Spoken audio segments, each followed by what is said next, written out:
নমস্কার বন্ধুরা, সবাই কেমন আছেন? আশা করছি প্রত্যেকেই সবাই ভালো আছেন। দেখো বন্ধু, আজকে আমি যে বিষয়টা নিয়ে কথা বলবো সেটা হচ্ছে আমাদের চিন্তা ভাবনা, ঠিক আছে, কিরকম করা উচিত। দেখো বন্ধু, আমাদের যে শরীরটা, আমরা যে জীবিত আছি, এটা কিন্তু পজিটিভ এনার্জির মধ্য দিয়ে আমরা জীবিত আছি। নেগেটিভ এনার্জি যদি থাকতো তাহলে আমরা টিকে থাকতে পারতাম না, ঠিক আছে।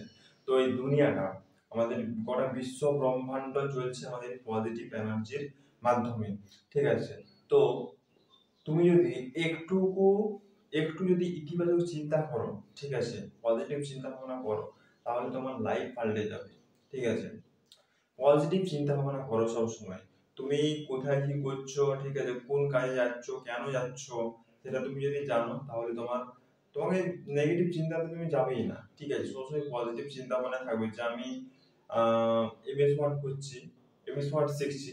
তো এমএস ওয়ার্ড আমি কেন শিখছি, কারণগুলো তোমাকে জানতে হবে, ঠিক আছে। এবং তুমি সেখানে কারণগুলো জানলে তুমি মোটিভেট পাবে, ঠিক আছে। এবং মোটিভেট পেলে তুমি ওই কাজটা করার কাজটা করার প্রতি তুমি আরো বেশি তোমার আগ্রহ আসবে, ঠিক আছে। এই মোটিভেটটা তোমাকে করতে হবে নিজেকে। আর এই মোটিভেটটা তুমি তখনই করতে পারবে যখন তুমি নিজেকে কোশ্চেন করবে যে আমি কাজটা করছি কিন্তু কেন করছি, ঠিক আছে। আর সবসময় ইতিবাচক চিন্তা ভাবনা করবে, ঠিক আছে। হ্যাঁ, তুমি পরীক্ষায় সরকারি পরীক্ষায় তুমি আহ, সরকারি পরীক্ষার জন্য তুমি প্রস্তুতি নিচ্ছ, ঠিক আছে, কোন চাকরির জন্য প্রস্তুতি নিচ্ছ, সেই চাকরিটা পাওয়ার জন্য তোমাকে ইতিবাচক চিন্তা ভাবনা করতে হবে। হ্যাঁ, ওই চাকরিটা আমি করবই, ঠিক আছে, এরকম চিন্তা ভাবনা তোমাকে করতে হবে, ঠিক আছে। না হলে তুমি, ভাই, যদি তুমি সবসময় পজিটিভ চিন্তা ভাবনা করো, ঠিক আছে, তুমি ভাই টিকতে পারবে না।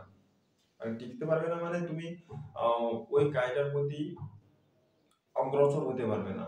তুমি নেগেটিভ চিন্তা ভাবনা করলে তোমার নেগেটিভই হবে, আর যদি তুমি পজিটিভ চিন্তা ভাবনা করো তোমার পজিটিভ হবে। ওই চাকরিটা আমি কিভাবে করব, ঠিক আছে, কিভাবে পাবো, ওই চাকরিটা পেতে গেলে আমাকে কি কি ধরনের প্রস্তুতি নিতে হবে, তার জন্য এক্সাম দিতে হবে, তার জন্য ইন্টারভিউ দিতে হবে, সেসব তোমাকে প্রস্তুতি নিতে হবে। এবং প্রস্তুতি নিলে তুমি সেই এক্সামটা তুমি অবশ্যই তুমি পাস করতে পারবে, ঠিক আছে। তাই যে বিষয়ে তুমি আহ, পড়াশোনা করছো, বা যে কাজটা এখন করছো, সেই কাজটাতে তুমি ইতিবাচক চিন্তা ভাবনা করো যে আমি এই কাজটা আরো ভালোভাবে কিভাবে করতে পারবো, এরকম ইতিবাচক চিন্তা ভাবনা করতে পারবে। কারণ এই পৃথিবীতে কোনো কিছুই অসম্ভব নয়, সবকিছুই সম্ভব, কিন্তু তার জন্য একটু টাইম লাগবে, ধৈর্য লাগবে, আর একটু মোটিভেশন লাগবে, ঠিক আছে। আর মোটিভেশন বাইরের থেকে এলে কিন্তু তুমি তোমার নিজের কাজটা করতে পারবে না। মোটিভেশন তোমার নিজের মধ্যে ক্রিয়েট করতে হবে, তৈরি করতে হবে। এখন মোটিভেশন কিভাবে ক্রিয়েট করবে? মোটিভেশন ক্রিয়েট করার জন্য তোমাদেরকে নিজেকে প্রশ্ন করতে হবে যে আমি এই কাজটা করছি কিন্তু কেন করছি, ঠিক আছে। ভগবান আমার সাথে আছে, ভগবান প্রতিটা সময় আমার সাথে আছে, আমি ইতিবাচক চিন্তা ভাবনা করছি, আমি এই কাজটা সম্পূর্ণ অবশ্যই করবো, এরকম চিন্তা ভাবনা রাখতে হবে। দেখবে তোমার নিজের মধ্যে একটা মোটিভেশন কাজ করবে। আর তুমি যদি নেগেটিভ চিন্তা ভাবনা করো, অর্থাৎ নাবাচক চিন্তা ভাবনা করো, তাহলে ভাই তুমি ওই কাজটার প্রতি অগ্রসর হতে পারবে না, এগিয়ে যেতে পারবে না। কেন পারবে না? যখন তুমি নাবাচক চিন্তা ভাবনা করবে যে আমি পরীক্ষায় পাস করতে পারবো না, এবারে পরীক্ষা যখন তুমি পাস করতে পারবে না এটা বললে তোমার মনের মধ্যে এটা কাজ করবে, ঠিক আছে। কাজ করে কি হবে জানো? তোমার যে উম, ইয়ে পড়াশোনা আমি করছিলে সেটা তুমি করবে না। আর পড়াশোনা করে কি করবো, মানে পড়াশোনার প্রতি যে মনোযোগটা সেটা আস্তে আস্তে কমে যাবে, যে ধৈর্যটা বা মনোযোগটা সেটা আস্তে আস্তে কমে যাবে।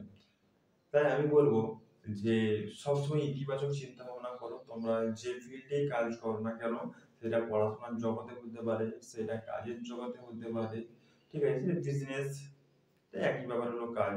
তো যেখানে যে ফিল্ডে তোমরা কাজ করো না কেন, তোমরা ইতিবাচক চিন্তা ভাবনা করবে। কে ভেবেছিল যে একটা গ্রহ থেকে অন্য গ্রহে যাওয়া যাবে?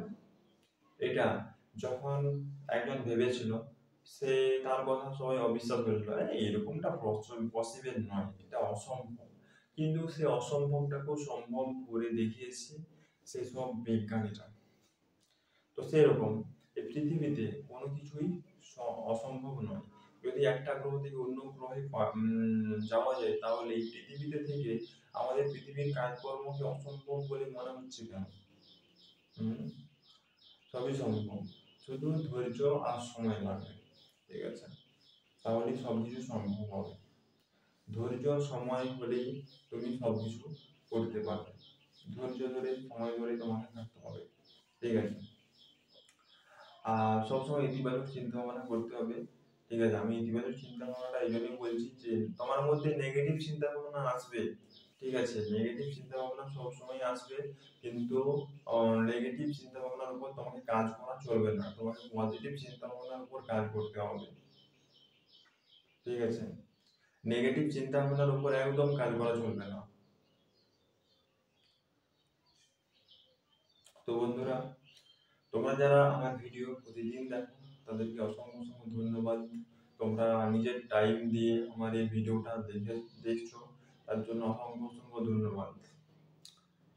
চ্যানেলটিকে সাবস্ক্রাইব করে নেবে যারা নতুন আছো, আর একটা লাইক করে দেবে ভিডিওটাকে যদি তোমাদের ভালো লাগে। আর এই ভিডিওটাকে বন্ধুদের মাঝে শেয়ার করে দেবে, যাতে সবাই এই ভিডিওটা দেখতে পায়।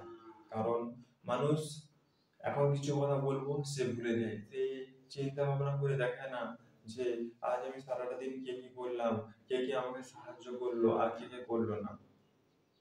তো এই ভিডিওটার মাধ্যমে আমি মানুষকে সাহায্য করছি। তো এটা ভেবে দেখা দরকার, কিন্তু অনেকেই ভাবে না, আবার মনে করে দিতে হয় যে ইতিবাচক তোমাকে চিন্তা ভাবনা করতে হবে। সারাটা দিন আমি কি করলাম, ঠিক আছে, সেটা তোমাকে ভেবে দেখতে হবে যে আমি আজ সারাটা দিন কি করলাম। এটা কখন ভাববে? এটা সন্ধ্যাবেলায় তুমি ভাববে। ঠিক আছে, সন্ধ্যাবেলায় যখন ঘুমাবার আগে ভাবতে হবে যে আজ সারাটা দিন আমি কি কি কাজ করলাম, কোন কোন কাজগুলো আমি আমার করা উচিত হয়নি, আর কোন কোন কাজগুলো আমার করে আমার গর্ব হয়েছে। ঠিক আছে, এই কথাগুলো তোমাকে মনে করতে হবে প্রতিদিন। ঠিক আছে, ধন্যবাদ এই ভিডিওটা সম্পূর্ণ দেখার জন্য।